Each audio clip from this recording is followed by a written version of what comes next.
could address some of these recommendations through administrative channels as opposed to through legislation. And later today on our agenda, we'll hear a little bit from Commissioner Russell Tucker, who will present on the FAFSA challenge and our plan to raise FAFSA completion rates. So this particular idea is being explored through our administrative abilities. The second idea came to the council leadership, requiring that high schools, through advisors or teachers, provide printed information about college debt. Again, we're looking at administrative means to support this recommendation. One of the other really strong legislative proposals that came forward is pertaining to utility companies, where they enter into payment arrangements with Connecticut customers. And the recommendation was to ensure that they cannot report customers as late to credit bureaus. We recognize that families, particularly coming out of the pandemic and how it's impacted families financially, a number of constituents are struggling. And so this issue has kind of elevated itself to getting our attention.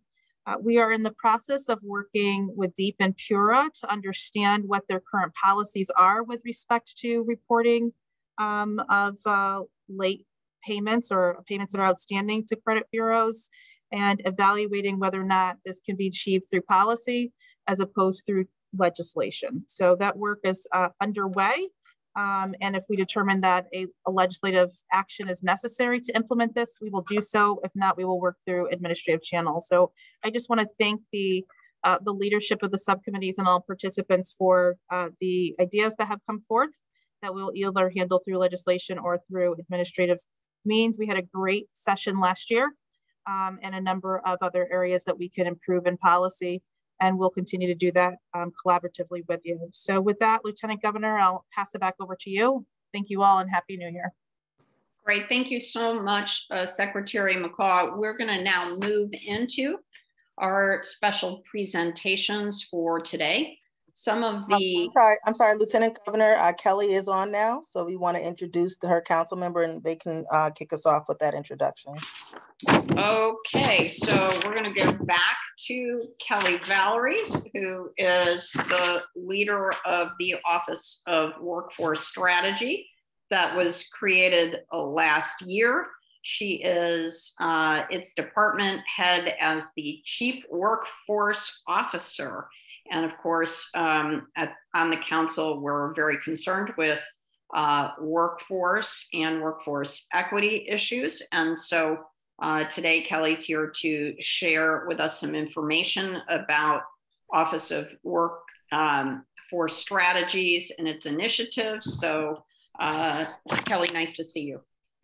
Nice to see you too, Lieutenant Governor, and thank you all. I apologize for being late. And I appreciate the opportunity to share with you the work that we're doing at the Governor's Workforce Council. And so I'm going to pop up a screen for you here, and I believe that you can all see this. This is an overview of the work that the Governor's Workforce Council is doing. It's an update to our strategic plan that was originally published in October of 2019 now. And so I want to spend a little bit of time sharing with you an overview of the plan, but more importantly, focusing on those areas of connectivity with the Council for Women and Girls. Our initial plan included in the focus is on ensuring that the work that we do is meets the demand of industries. So we want to make sure all of our training programs and the work that is accomplished within these different industry sectors have the ability to build the supply chain of qualified, trained people to enter into jobs that are in demand and are growing. And as we know, a lot of those jobs are in STEM and STEAM areas. And so the focus of our industry sectors is around manufacturing, IT, healthcare.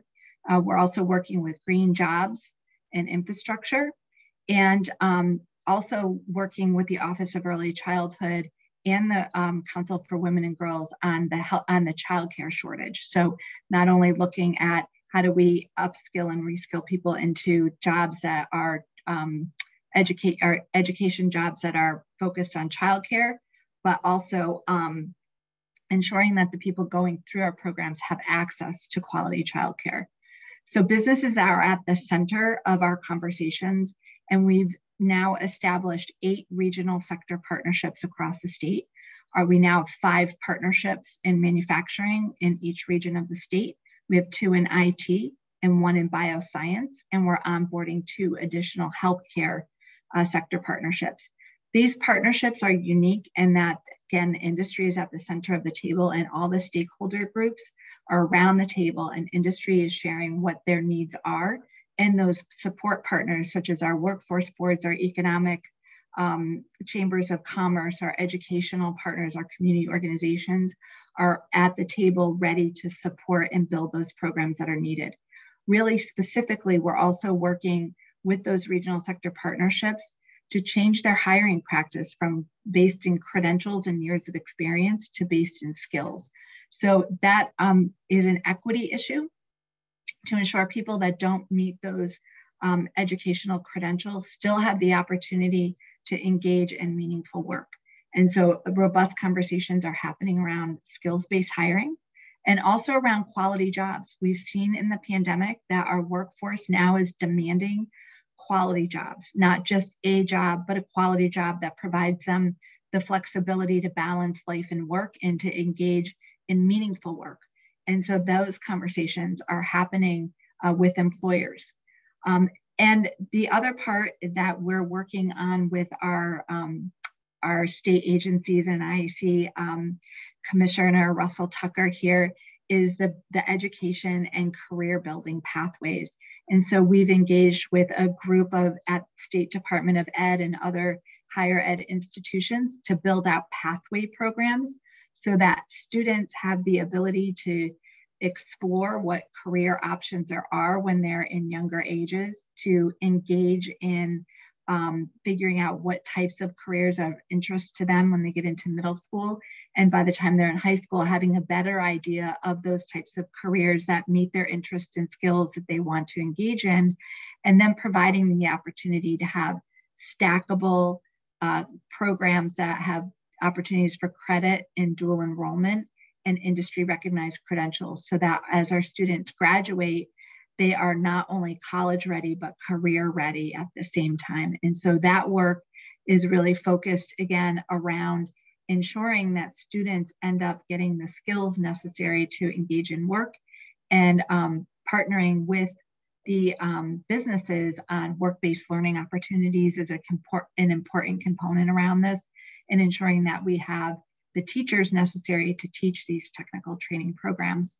Also working with adult ed to ensure that those who don't have a high school or a high school equivalent have the ability to get that credential so that they can engage in more meaningful work. So all of that is happening in partnership. Our real focus this month is on our sector-based training programs. So the Office of Workforce Strategy was allocated $70 million of the federal ARPA dollars, and we are developing short-term training programs between 6 and 12 weeks approximately to upskill and reskill those affected by COVID and those who have been historically marginalized and underserved populations.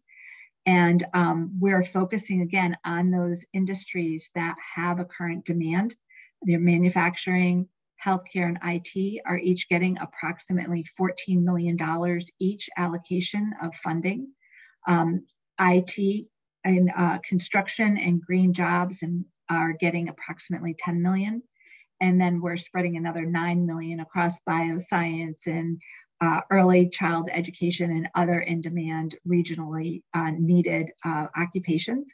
And so I just came from a press conference with the governor, and we've launched a career portal where you can apply for these funds and these programs. So we're really excited about the opportunity to upskill people and get those who need the opportunities for additional training to get into job training programs.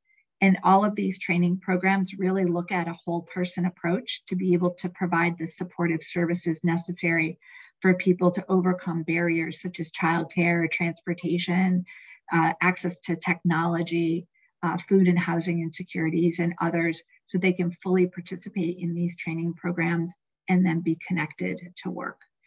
And also very closely, we've been working with CoWaG and our other partners on working to remove specific barriers to entry into jobs, such as childcare, transportation, and the benefits cliff.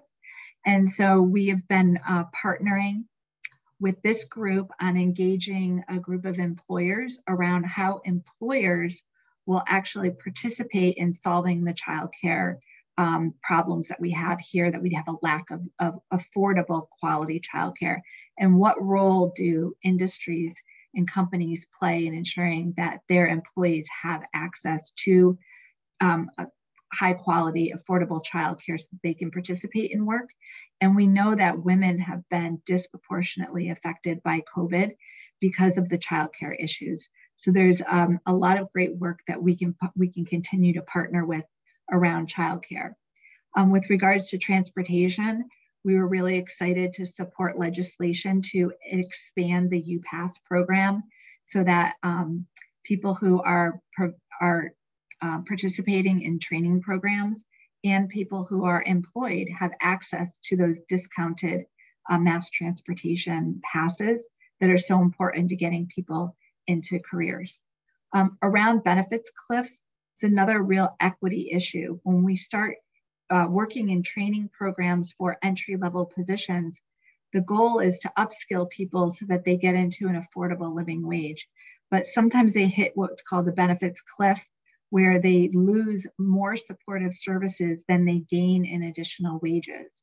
And that's a disincentivizer to enhancing and moving up the career ladder. So working on how we can overcome and maybe step down those cliffs so that they match the increases that people are making in advancing their careers.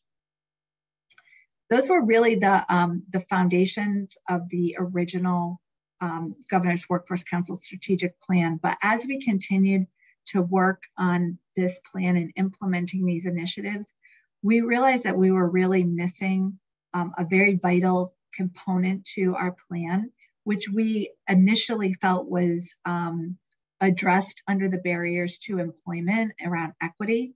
But that's really ensuring that we have a robust focus on diversity, equity, and inclusion. And so over the last year, we have stood up a very robust committee, DEI. It's led by a new team member, Anthony Barrett, who may be on our call today. And we are now engaged over 40 community organizations who are going to be very focused on ensuring that everything we do at the Governor's Workforce Council is through the lens of equity, access, and inclusion.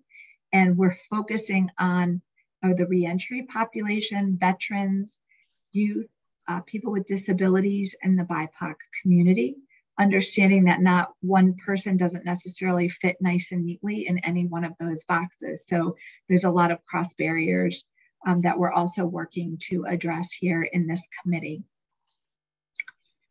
We also want to make sure that everything that we do is measurable.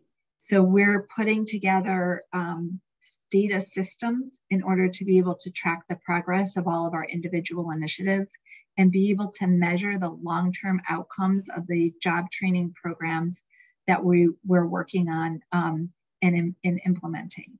So in that, there's multiple initiatives around ensuring that we are connecting all of the job seekers and students that we work with into the larger Department of Labor data system.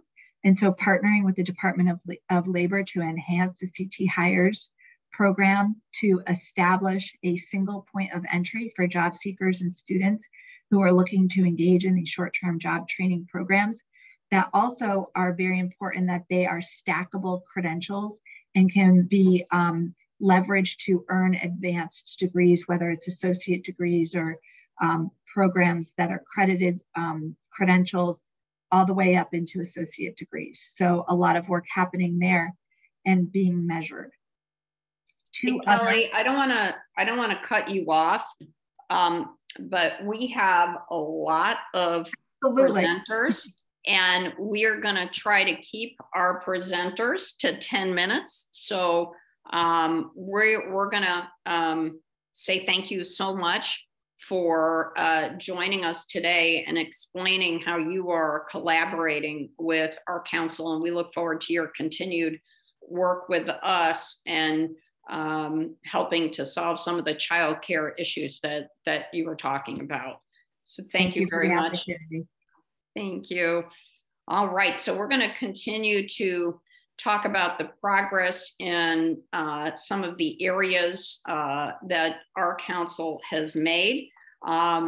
In preparation for the 2020 legislative session, 2 of the proposals in our health and safety subcommittee were with respect to Medicaid reimbursement for certified nurse midwives and doulas. And at that time, our Commissioner of Social Services, Deidre Gifford, said that it was looking at this matter administratively, and they have an update for us today. So I think we're going to start with Commissioner Gifford, and I know she's got other team members, including Bradley Richards. So Commissioner Giffords, if you would like to go ahead and start, and if you want to turn it over to Bradley, feel free. Thank you very much, Lieutenant Governor and Secretary McCaw. Good afternoon, everyone. I am joined by Dr. Brad Richards, who's our Medicaid Medical Director, and by Fatmata Williams, who is a senior nurse consultant at DSS and has been an important leader on this work on maternity care. Next slide, please, Brad, if you're operating. So just, and we will stick to your 10-minute request, Lieutenant Governor. We're going to talk really fast. But just for context, to remind everybody, at Husky, we cover 40% of the births in the state of Connecticut. So we are a very significant part of the puzzle when it comes to insurance coverage for maternity care, and very proud and happy to do so. In some municipalities, particularly some of our larger and lower income municipalities, that's as much as 70% of the births. So how we pay and how much we pay is a really significant driver of the care delivery system. We have seen, with respect to birth outcomes, we've seen C-section rates, which are quite high in Connecticut, over 30%, which for an old obstetrician like myself is an extremely high number. We used to, back in the day, aim for a rate around 15%. So it's a pretty high rate, even nationally. But we've seen those stabilize for white individuals giving birth, but they have remained constant for Black individuals. So they've gone down for whites, but remain constant for Blacks. We also have one of the highest rates of neonatal abstinence syndrome per 1,000 births in the country. So that's not a place where we want to be. And we, like other places around the United States, have disparities in our birth outcomes between people of color and whites. You can see on the right there that we have right around 15,000 births per year covered by Medicaid. So we wanted to come back to this group and give you a comprehensive picture, knowing your interest, as the Lieutenant Governor said, in midwife parity and doulas, but also how we're approaching health equity and outcomes in Husky. Next slide. So how we are approaching this is changing the way that we pay for childbirth in Husky. It's a very, very exciting approach. A couple of other state Medicaid programs around the country have done this. And also importantly, we're aligning this approach with the way our state comptroller's office contracts for childbirth services in the state employee health program.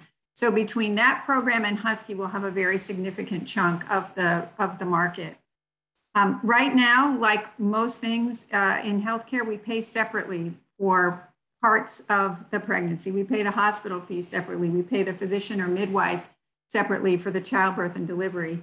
The prenatal care and delivery. We pay lab and other fees separately. And if there are other care that's needed during the course of the pregnancy, we pay for that separately. And what that means is it can lead to fragmentation of services and lower quality of care. And what we've heard from our Maternal Mortality Review Committee in particular, when they look at birth outcomes, is there's a lot of services out there, but they're not well coordinated. Nobody's in charge of coordinating the services. So we're switching to what's called a bundled payment strategy, which will pay for the majority of care related to pregnancy to a single provider. And we do this administratively. It's not all done by sending a one large check to the provider, but we hold them accountable for the equity-informed outcomes and for certain costs, which can lead to them eventually, if their outcomes are good, their quality measures are sustained, that if they have improved outcomes and lower costs, they can share in some of the savings. And eventually providers can be at some risk, and this will be later down the road, some financial risk, if either quality or costs exceed the benchmarks that are selected. And this kind of a coordinated approach can lead to things like more use of doulas, more use of breastfeeding consultants, more use of birthing centers, things that we know from the evidence can lead to improved outcomes, but what our current payment system doesn't really support or drive. All right, so I'm going to pass to Dr. Richards and then to Fatmata, and we'll speed talk through the rest of our slides. Indeed. Yeah, so thank you so much, Commissioner, Lieutenant Governor, for having us, and Secretary. Very much appreciate being here. So we've really tried to center the bundle around equity. And so when we answer questions about, when we have to make questions in the weeds about why we're doing one thing or another, we try to have health equity really lead those decisions. Obviously, no decisions are perfect. There's always pros and cons, but in the long run, we want health equity to be at the center of this. And so we are trying to address and remedy disparities of access, utilization, outcomes of pregnant people. Really, again, focusing on pregnant people of color. We know those are huge disparities, as the Commissioner already highlighted. And then thinking about how do we make sure that we're centering on the lived experience. We've held stakeholder engagement groups, including with Doulas, certified nurse midwives, and we know we need to do more of that and are planning on continuing to do that. And including, as noted, we're going to include doulas and breastfeeding support services as part of this. And again, thinking about what are our key metrics you can see here. We're thinking about maternal mortality, C-sections, early elective births, and really making sure we're stratifying that by race and ethnicity. I'm going to breeze over the bundled payment. Again, it kind of shifts us from we pay for each individual service to a lump sum. Again, there's some complexity to that. We can share these slides afterwards and are happy to follow up with further questions about this. Just to give you an idea of how this bundle is going to function, this is kind of a very high level overview, but who's going to be accountable, who are we giving the money to, and who's going to be accountable? It will be OBs, certified nurse midwives, and any family providers that are doing a significant amount of OB services for Medicaid. This will include all Medicaid births. There's a little caveat to FQHCs, federally qualified health centers in there, but it will ideally cover all Medicaid births. Bundled timing will begin in the prepartum phase, 40 weeks, and we're extending it to 12 months postpartum because we know there's a lot of maternal mortality that occurs after pregnancy in that 12 months postpartum.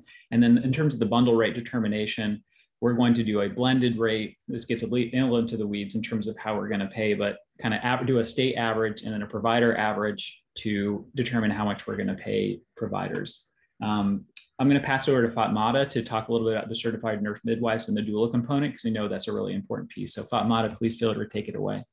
Thank you, Commissioner Brad, Lieutenant Governor, and Madam Secretary. So yes, we're going to include certified nurse midwives in the bundle because we are focusing on outcomes, and we're trying to create parity. Well, we have created parity between nurse midwives and OBs effective July 1st, 2021, where certified nurse midwives are getting paid 100% of the applicable physician fee schedule.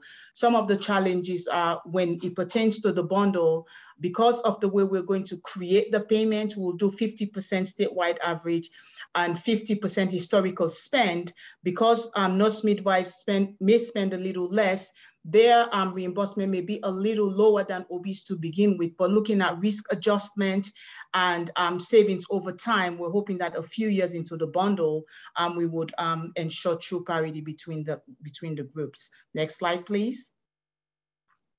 Okay, so historically, doulas have been accessible to people of means. However, there is sufficient data out there to show that utilizing doulas will improve outcomes for burdened people, especially those people who have been historically marginalized. That's one of the rationales why we're including doulas in the bundle. And we're also hoping to create interprofessional relationships between doulas and OBs to create a person-centered care team that will help improve outcomes for doulas. Some of the challenges with that is that historically doulas have not been a part of the maternal care team, so to speak. So there's going to be some professional hurdles between doulas and the maternal care providers. We do anticipate that and hope to reach out to the doula community and the provider community and try to work those through. We also have to determine the funding for doulas as part of the bundle to ensure that they get the payments. And also we have to monitor the integration, look at the quality of the relationships, but also ensure that there's inclusivity, ensure that we have a diverse doula workforce, because we don't want to put a service out there where the people that we're putting it for are not going to be able to use it.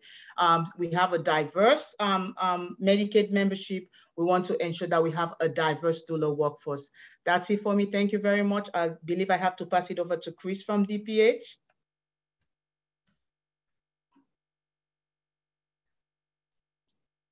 Is Chris on? We're looking for Chris Anderson. He's on. I'm here. Okay. Is there?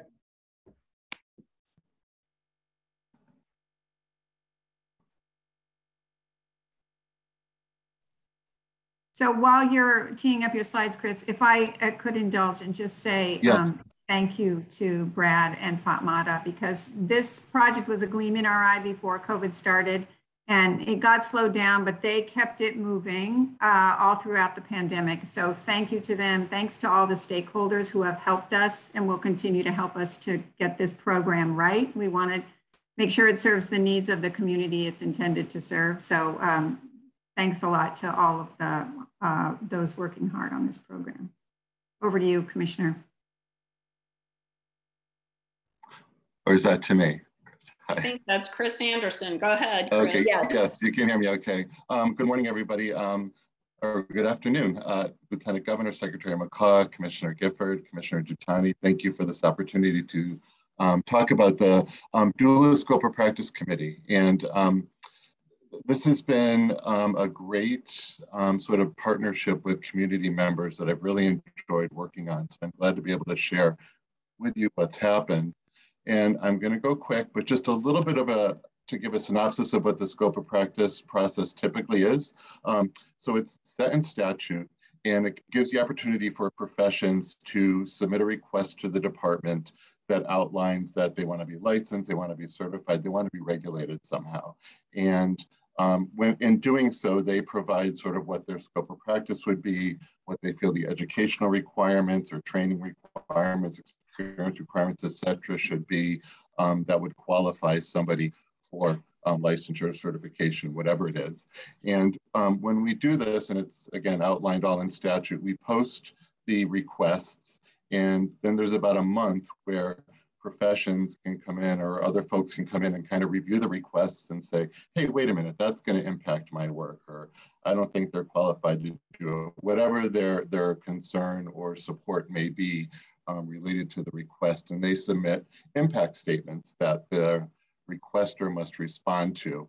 And so the requester and all of those people that submitted impact statements become the review committee that kind of deliberates and talks through the process and what's been proposed. Let's see, with Public Act 21-35, what was really nice was that it outlined sort of the doula scope of practice. This is what a doula is. This is what they do. Trained non-medical professional who provides physical, emotional, informational support, virtually or in person, to a pregnant person before, during, and after birth. And there was no, you know, the group we met with had no issues with the definition that came up at all. And it also charged the department with running a scope of practice process, which we had to modify a bit because it didn't come directly from the profession, but we did handle it the same way. We did a write-up and we posted it on the website, and I I reached out to some of my contacts in the community and I said, make sure you get this out to doula groups. So that was a successful effort, and we ended up with a doula scope of practice review committee. The most important people on this group for sure are the doulas, and I'm glad that we have a number of doulas and a diverse group of doulas that are participating. And also I want to recognize Commonwealth Medicine out of UMass Chan Medical School. I want to thank the Connecticut Health Foundation for working with us, and Commonwealth Medicine is one of their contractors who did a lot of great background work to kind of help with the discussions, looking at what's happening nationally and locally related to doulas. Planned Parenthood, Connecticut Hospital Association, you can see the rest of the folks here, and a nurse midwife who's a professor at a college. And what's been really great about this group is sometimes these scope of practice committees can be sort of turf wars more than anything. And there's none of that going on in this group. Everybody is interested in getting doula support services out for folks. And everybody's interested in supporting the doulas and the community members that can use their services. So really, and I'm so glad to hear that sort of the diversity, equity, and inclusion discussion going on, because that's sort of been at the heart of what we've talked about during our committee meetings. And, you know, so the group, and I think because they weren't the ones proposing it, they came with, you know, sort of wondering what this was about.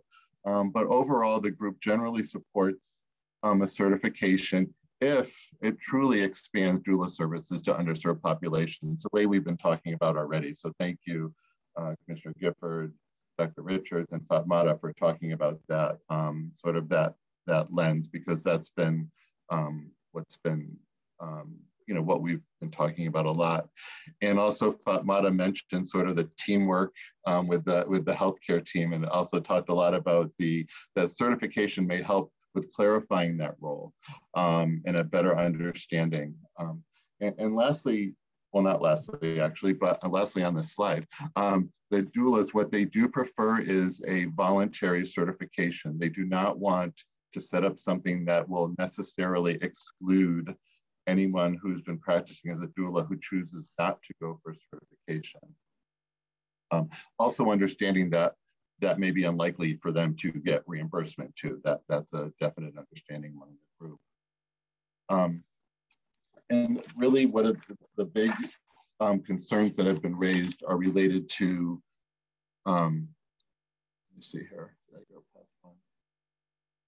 Yeah, creating certification requirements that would have unintended consequences, like not, you know, being able to include a lot of the BIPOC doulas that have been around the table talking with us, because there are so many pathways to becoming a doula.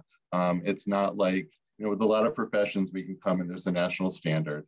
You must have graduated from this accredited program. You must have passed this exam and, you know, worked X number of hours, and it gets pretty straightforward across the nation. There's not something like that right now for doulas. And there are fears that those doulas who can best serve the populations in need could be excluded for certification. And we can all agree that that's not the direction that we're looking to go into. And they had questions too about whether doula certification is the only pathway to reimbursement. So I've been really glad to be able to work with Dr. Richards and Fatmata and kind of managing this discussion around reimbursement and how that would work with doulas. Some of the challenges, as I mentioned, is that there are no consistent training and certification requirements. Thanks to the work of the Chan School, you know, we learned that even within Connecticut, there's a doula training program that's, I think it has a national certification from one entity that's maybe 3 days. And then there's a very comprehensive program that's run by, it's a Black woman, female run organization, and they have a 14-month doula training. So, you know, such a wide range of opportunities out there. And so how do we capture that to say, you know, what are the qualifications for a doula to be certified by the state of Connecticut and reimbursed and sort of enter the sort of regulated workforce. and really sort of recognizing that there's doulas that have been doing this for years, and they may not have gone for formal training, but have taken, you know, patchwork of training here and there to build up their skills and work with other doulas, and are doing a great job. And the key that we really are looking at in the group is to come up with something that does not exclude those folks, and sort of what we talked about, maintain the status quo, where, you know, those who can afford doulas, you know, have access to doulas versus having doulas that are available to serve Medicaid populations and interested and willing in doing that. So, you know, a lot of us who have, you know, I'm sure a lot of you are familiar with community health workers, but sort of the dynamics around certifying doulas is very similar to the dynamics of certifying community health workers, which we've done in Connecticut successfully. But a lot of the discussion we've had about not excluding folks and sort of honoring the different pathways that might lead someone to be a community health worker and counting that towards certification, you know, have to be respected and honored for this to be successful certification program. And I just put up a little bit of history of the public acts that led to a CHW certification through the Department of Public Health.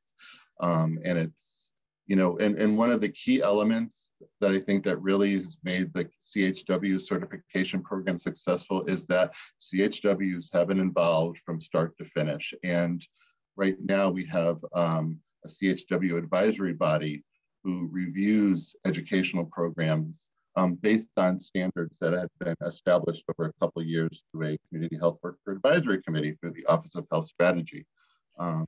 And, you know, that's sort of what the community health worker advisory committee did led to the sort of more formal spelled out legislation that led to the certification of doulas. Community health workers. And part of that is sort of using the profession to sort of evaluate each program that wants to, you know, be able to certify doulas to make sure that it meets the standards established by the advisory committee. And again, this is just an example. I have some visions of how the doula certification, if it does move forward, and hopefully it will look a little bit different, but there's definitely a path to get there. And, you know, just, you know, this is, I won't get into this, but this just shows the sort of two pathways that were developed. It took a while to iron this out, you know, with really having community health workers at the table and a lot of different folks looking at all the various trainings and looking at the patchwork of certifications across the country and coming up with something that people truly felt would not unnecessarily exclude people that could otherwise practice with skill and safety. And to date, we have about 240 community health workers that have been certified through this process. And really sort of a summary of the recommendations of the group would be that, you know, certification should be voluntary. Doulas should be involved in all aspects of establishing the requirements. The qualifications for certification should be equitable and inclusive of the various paths one may take or have taken to become a doula. And it should expand the availability of doula services to those most in need of those services versus maintaining the status quo. And it should not prohibit doulas who choose not to become certified from providing doula services. So that is a brief, just sort of overview of where we are now. Still meeting with the group, and we're kind of finalize all the thoughts and the process that we went through, and have a report ready for the legislature soon. Well, thank you. Thank you. Thank you very, very much, Commissioner Giffords. Thank you, Ms. Williams. Thank you, Dr. Richards and Mr. Anderson, for everything that you said. I did let you go a little more than 10 minutes because I know it's a lot, and But I do think that everybody on this council should be very proud of all of this amazing progress that we've made toward these goals. And I want to say a special thank you to Commissioners Gifford and Jutani for your leadership on these really important efforts. We've made some great progress. And so now we're going to move on to a presentation from our State Department of Education. Two of the proposals that we received this session pertain to educating students on and parents on college debt, including how much they need to borrow and what they will ultimately need to pay back. And so given that suggestion, we thought it would be helpful to share with the council and our partners information about what is involved in our FAFSA Challenge initiative. Of course, if there are ways to supplement what we're doing for the betterment of our families, of course, we're happy to take those ideas under consideration. So I want to say thank you to our financial literacy subgroup for making recommendations. And thank you to our State Department of Education for your very comprehensive responses. And we have our great Commissioner, Russell Tucker, who's going to talk about the FAFSA challenge. Commissioner Russell Tucker, please go ahead. Right, thank you, Lieutenant Governor and Secretary McCaw and members of the council and fellow commissioners who are here today. Thank you for inviting the department to speak about promoting FAFSA completion and expanding opportunities for high school seniors to pursue post-secondary education. For students, this is really important who envision post-secondary education in their future, especially our students from low-income backgrounds who may not have the resources presently to afford college. This challenge gives many of them a chance to learn about the critical benchmark and how it can unlock new sources of funding that they don't, in some cases, don't know were available. And this was also very important to our lawmakers in this past session. Public Act 21-199 requires boards of education to adopt a policy to improve the completion rates for FAFSA among grades 12 students and also for learners in adult education programs. And I know how much the council here cares deeply about educating our students about the cost of college and ensuring that they avoid the pitfalls of taking on unsustainable debt to pay for college. So we're really pleased to be here to share this information with you. I'm joined by John Sciamonico, who is one of our OTG fellows and who's been providing awesome leadership on this effort for us. And so we'll just go through a couple of slides to provide you an update, and then also to end by telling council members what you can do to help to support this initiative. So with that, John, could you take it away? Sure. Thank you very much, Commissioner. And thank you, Lieutenant Governor and Secretary McCaw, for having us here today. As the Commissioner mentioned, we're going to share a little bit about the FAFSA challenge and how it enables students to access more state and federal aid, while also arming them with more information to help them make better decisions about how to pay for their higher education. So in case you're unfamiliar with the FAFSA, it is a federal document that students can apply for each year. It's a critical milestone in preparing them to pursue a higher education. Here in Connecticut, students that apply successfully can receive up to $20,000, not just in federal aid, but also state aid in the form of Roberta Willis Scholarship, for example, not to mention other scholarships that individual colleges provide to students themselves. We know that the FAFSA is a very strong predictor of college enrollment. In fact, according to NCAN, students who complete the FAFSA are 84% more likely to immediately enroll in post-secondary education versus those who don't. And this is important, especially in this age that we live in now, because COVID had an adverse impact on college enrollments. In 2021, here in Connecticut, they dropped by about 3.5%. In community colleges, it was about 15%.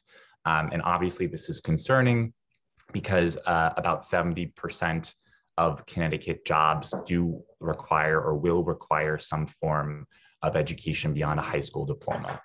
And so we're prioritizing FAFSA completion across all high schools, but especially in schools that serve students of color, that serve students from low-income backgrounds, and that traditionally have had lower rates of post-secondary enrollment and lower rates of FAFSA completion in the past.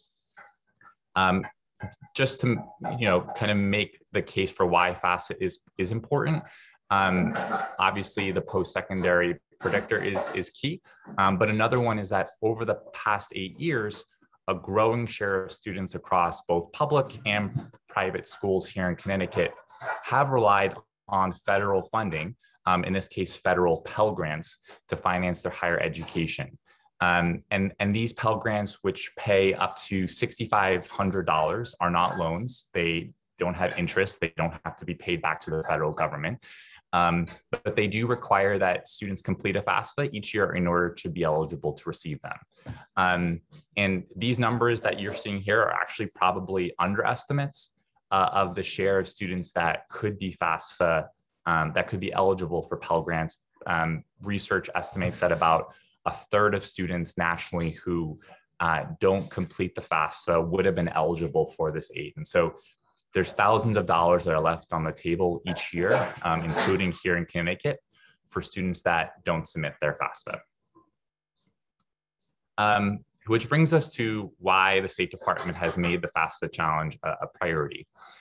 So last September, Connecticut launched its second FAFSA challenge, a program where all high schools are charged with developing innovative strategies to increase their FAFSA completion rates by 5 points.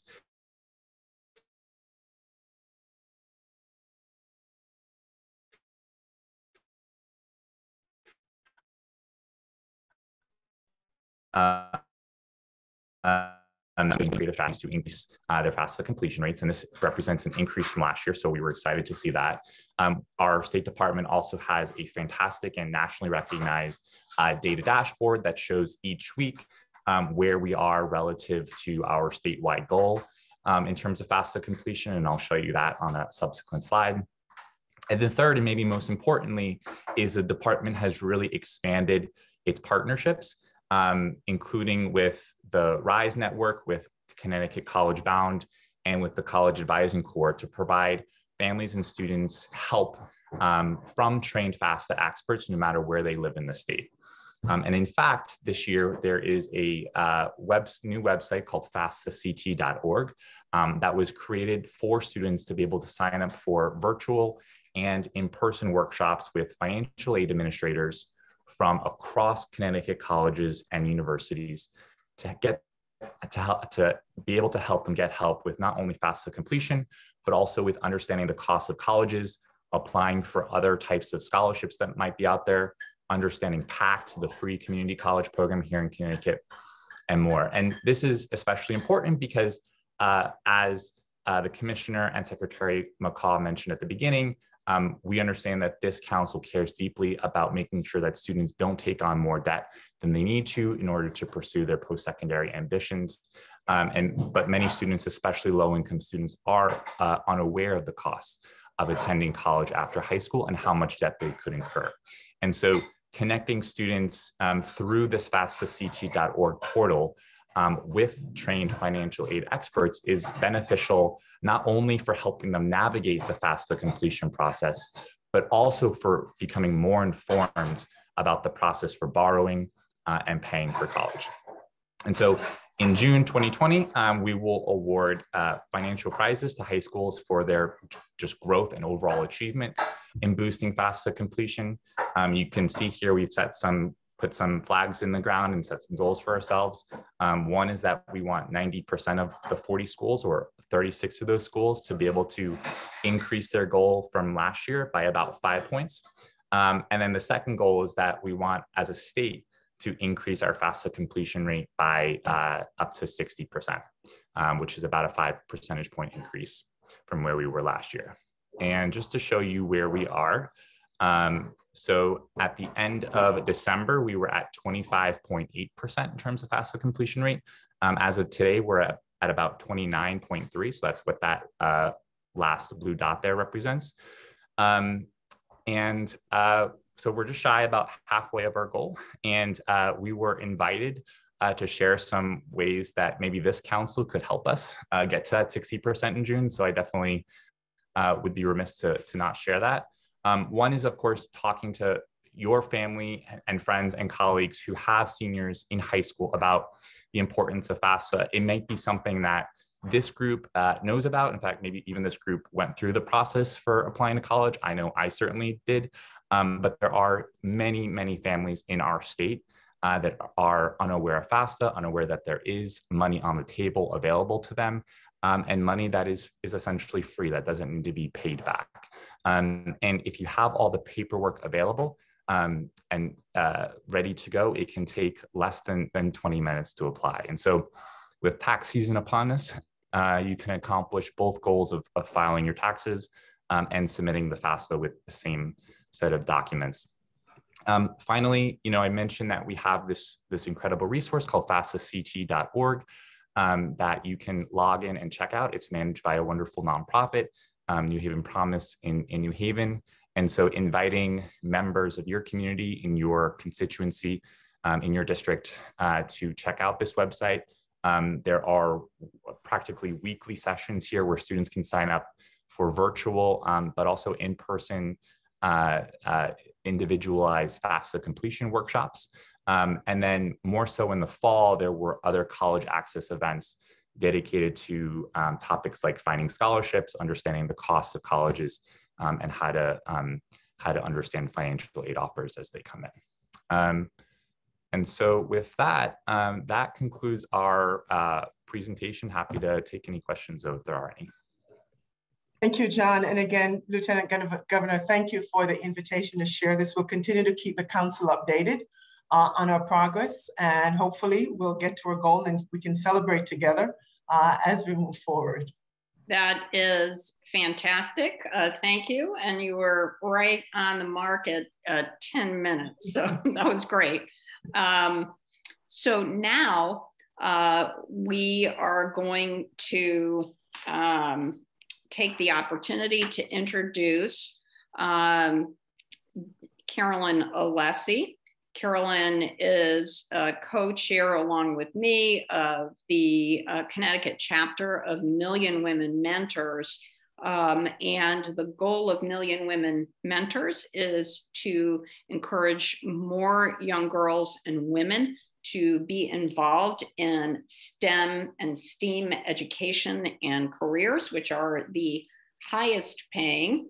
And we appreciate everything that Carolyn has been doing with our state steering committee members. And Carolyn's going to tell us about the Million Women Mentors inaugural Stand Up for STEM Awards. Carolyn, thank you so much for joining us.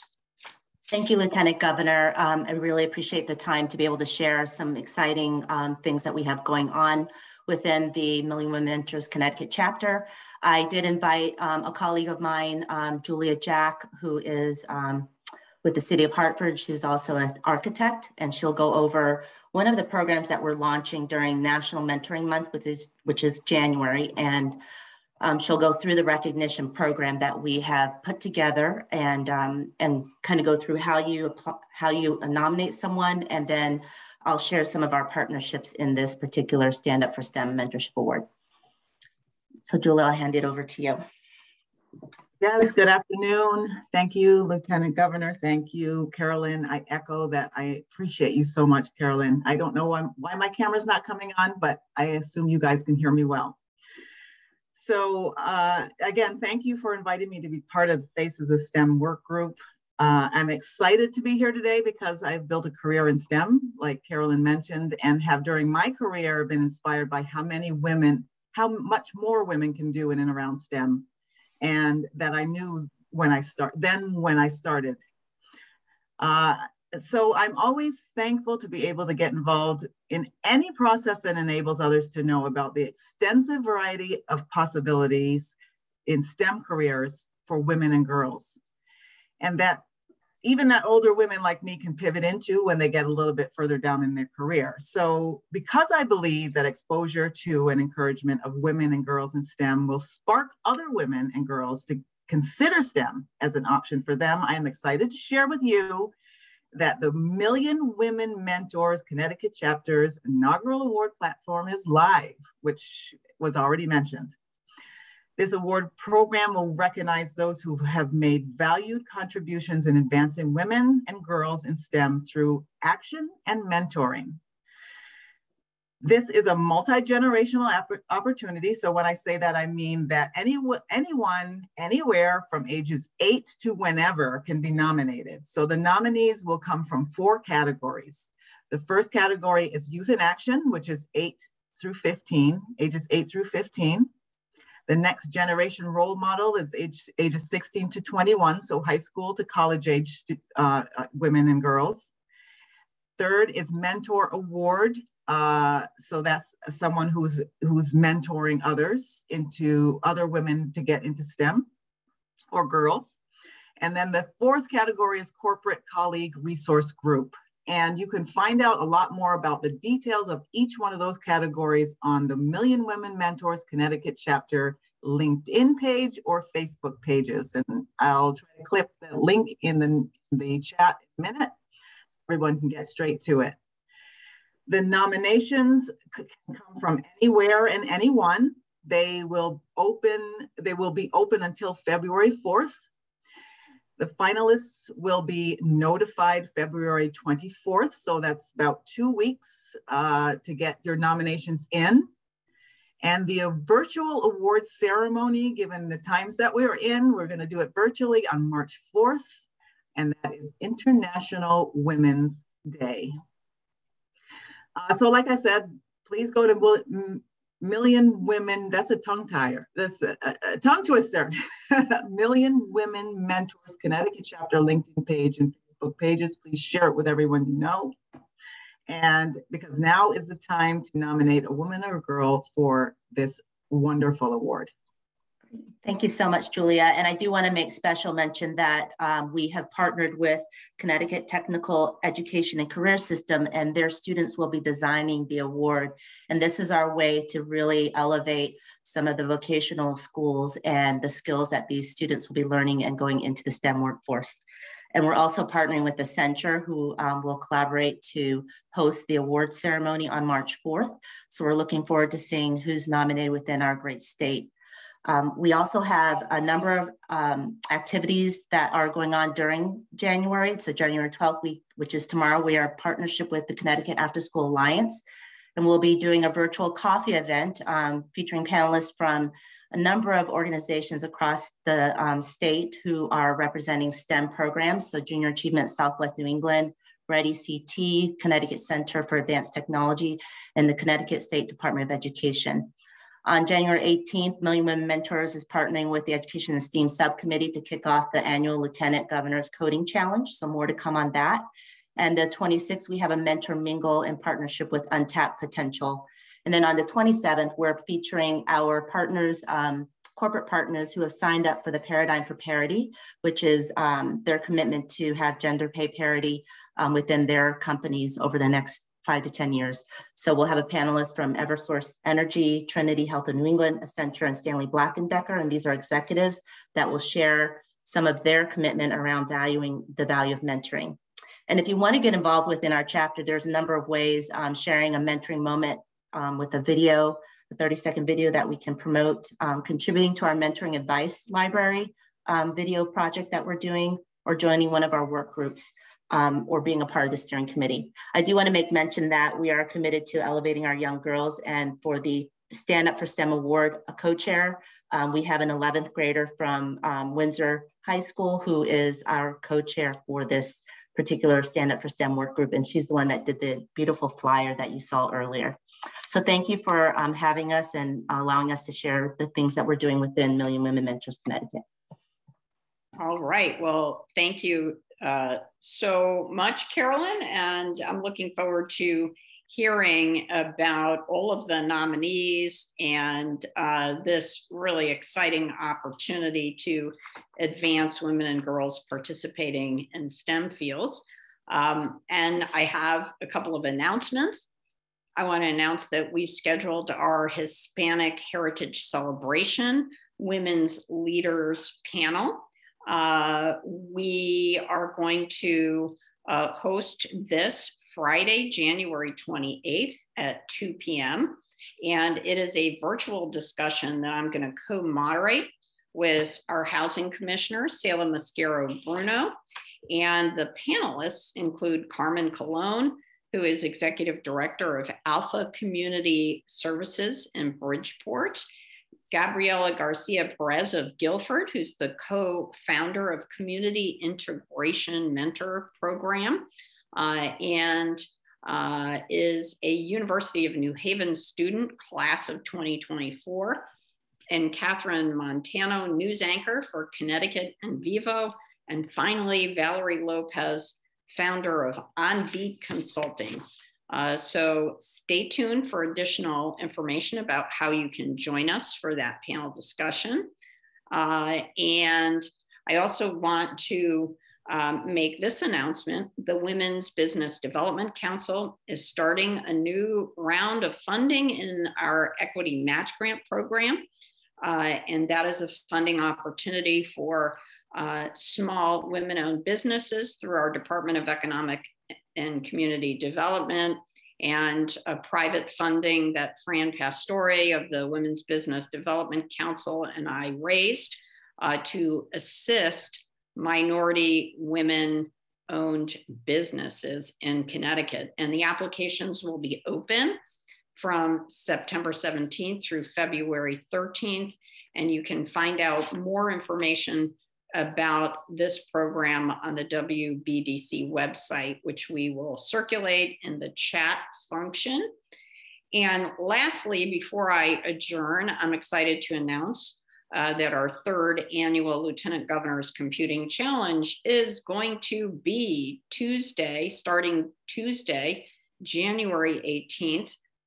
This year's theme is Coding for Good, Inspiring Health and Wellness for All. So if you would like to support student involvement in this challenge, please don't hesitate to reach out to us. And our team can be reached at info@ltgovcc.org. You can find more information about previous challenges on our website, which we will circulate, but stay tuned for Tuesday's launch. Each time, this will be our third year with the program, and each time that we've put it out, more and more students across Connecticut, from small towns to big cities, have participated. And so we appreciate all the help that our partners have given to us to make this challenge happen. And I want to just say thank you so much to the State Department of Education and all our sponsors and supporters for bringing this computing challenge together for our third year. It's such an amazing way to get women, young women, and also our young men students involved, and we appreciate everything that you've done to support it. And special thanks to Commissioner Russell Tucker, Jennifer Mashalik, Noel Kidney, and all the members of the tech team working to help put this challenge forward. So for your calendars, I want to let everyone know that our next full council meeting is scheduled for April 12th. You can pre-register for this meeting on our website. Our subcommittees are going to meet both in February and March, and you can get more information about when our subcommittees meet and information about those on our subcommittee web pages. You can also visit the website to review the minutes of our previous meetings. So with that, I think that concludes our announcements for today. I know we just had a session that was quite information packed. And if you have any questions about some of the presentations, please don't hesitate to reach out to our office or to the presenters directly. And I want to thank you all so much for joining us, and we hereby adjourn our Women and Girls Council meeting. Thank you all so much for coming. We appreciate it.